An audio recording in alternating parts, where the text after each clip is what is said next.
राज्य को जो अदर रिगार्डिंग है, ठीक है, राज्य को क्या है, जो अदर रिगार्डिंग जो मैटर्स हैं उसमें तो इंटरफियर करना चाहिए, लेकिन सेल्फ रिगार्डिंग में इंटरफियर नहीं करना।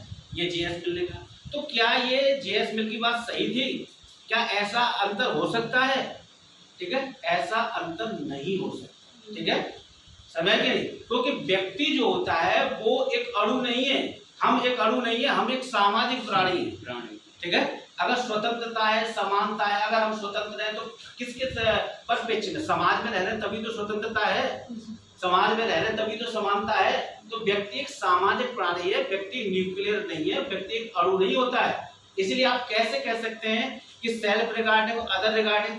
कोई व्यक्ति ये कहेगा मेरे घर वालों से मेरा कोई मतलब नहीं, मैं अच्छा करूंगा तो और बुरा करूंगा तो क्या उसका प्रभाव दूसरों पर नहीं पड़ेगा? वो अच्छा करेगा तो उसका प्रभाव उसके घर वालों पर नहीं, उसके मोहल्लों पर, गांव पर, जिले पर, देश पर, पूरी दुनिया पर पड़ेगा। और बुरा करेगा तब भी पड़ेगा। इसलिए हम जो है ऐसे जो करके अलग अलग करके नहीं दे सकते, क्योंकि व्यक्ति एक अणु नहीं होता है, व्यक्ति एक सामाजिक प्राणी होता है। लेकिन शुरुआत के जो उदारवादी चिंतक थे जिनमें जेएस मिल है, उन्होंने अणुवादी समाज की बात करी। ठीक है, बात समझ में आएगी? अब हम बात करें कि यहाँ पर ये जो अगर हम बात करें कि किसकी, जो आपका राज्य और अर्थव्यवस्था, राज्य और अर्थव्यवस्था, ठीक है, तो यहाँ पर जो है एडम स्मिथ ने कहा कि भाई राज्य को अर्थव्यवस्था के मामले में इंटरफियर नहीं करना चाहिए, अर्थव्यवस्था डिमांड एंड सप्लाई के आधार पर चलनी चाहिए। ठीक है, तो ये शुरू में ये उदारवादी चिंतक थे जिन्होंने इसकी बात की, तो इसको हम कहते हैं नकारात्मक उदारवाद, क्लासिकल लिबरलिज्म इसको कहते हैं। ठीक है, लेकिन उदारवाद ही एक ऐसी विचारधारा है, गतिशील विचारधारा है, एक डायनेमिक आइडियोलॉजी है जो गतिशील होती रही और नई नई चुनौतियों का सामना करते हुए नए नए विचारों को वो अपनाती रही। ठीक है, फिर आगे उदारवाद आता है सकारात्मक उदारवाद, जिसमें ग्रीन का योगदान है। चिंतक है कौन? ग्रीन, उनका योगदान है। उन्होंने कई चीजों में अब ये इन्होंने अपने आप में चेंज कर लिया। जैसे इसमें चेंज क्या कर लिया, इसने कहा कि राज्य और व्यक्ति, पहले क्या कह रहे थे ये कि भाई राज्य को व्यक्ति के मामले में इंटरफियर नहीं करना चाहिए। ठीक है, क्योंकि राज्य, और ये क्या कहते हैं, राज्य बुराई है। बुराई क्यों है? क्योंकि इंटरफियर कर रहा है। लेकिन जरूरी है, जरूरी क्यों है? तो वो बाहरी आकर सुरक्षा कर रहा है। लेकिन फिर ग्रीन ने कहा कि नहीं, राज्य बुराई नहीं है। ग्रीन का मानना है कि राज्य व्यक्ति के सामने जो बाधाएं आती हैं उन बाधाओं को बाधित करता है।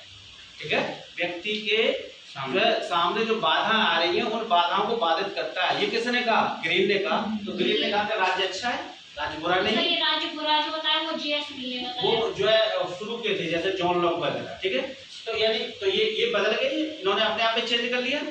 तो दूसरा यहाँ चेंज क्या किया कि भाई व्यक्ति अणु नहीं है। पहले तो इन्होंने कह दिया कि व्यक्ति के दो तरह के कार्य होते हैं, एक सेल्फ रिगार्डिंग, अदर रिगार्डिंग। लेकिन अब ये बदल गए। अब इन्होंने क्या कहा?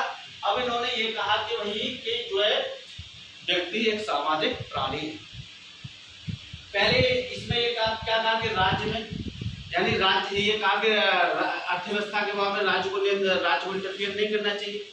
ये किसने कहा था? एडम स्मिथ ने। फिर एक अर्थशास्त्री कीस ने कहा कि आर्थिक मंदी से बचाने के लिए कुछ हद तक जो है राज्य का अर्थव्यवस्था पर कंट्रोल होना चाहिए। तो इस तरीके से उदारवाद जो है एक गतिशील विचारधारा है, समय के साथ अपने आप में सुधार करती रही।